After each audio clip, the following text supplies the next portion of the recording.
Denver voters get ballots this week to choose between two centrist Democrats in the nonpartisan race for Denver mayor. Mike Johnston and Kelly Brough are both establishment figures. They agree on a lot. Tonight, in the third and final 9 News debate, we examined where they differ. Brough says that Johnston's pledge to end homelessness in 4 years is not realistic, and how he plans to do it, she says, with these tiny home villages, isn't going to work. People are begging to get to a safer location. I think Mike's plan lacks a sense of urgency about getting people to safer locations and saving lives. I think it lacks a regional strategy, and I think this is a fundamental core to being successful and really starting to address this issue. I think tiny homes are just not a practical solution as the primary way to house. In the short term, before the first tiny home is built, where are they going? So obviously, I think what will start on day one, if I'm elected, is the conversation with communities about where we can open these micro-community sites. Those include sites for tiny homes. Those can include converted hotels. Those can include outdoor spaces that are short-term. And as soon as we can site those, we can start moving people aggressively to those. And that's where we'll focus all of our energy.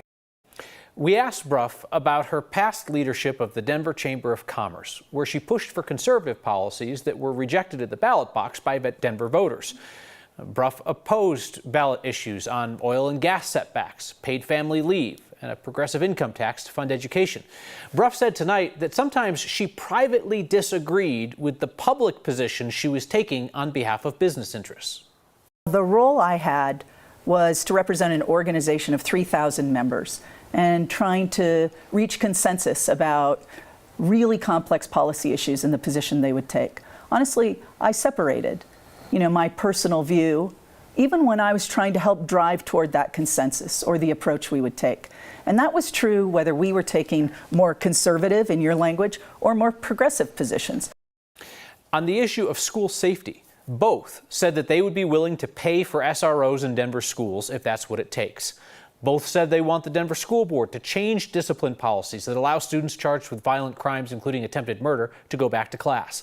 And both said that they oppose the re-election of Board Vice President Ayante Anderson, who led the effort to remove school resource officers. You can stream that full debate on 9 News Plus.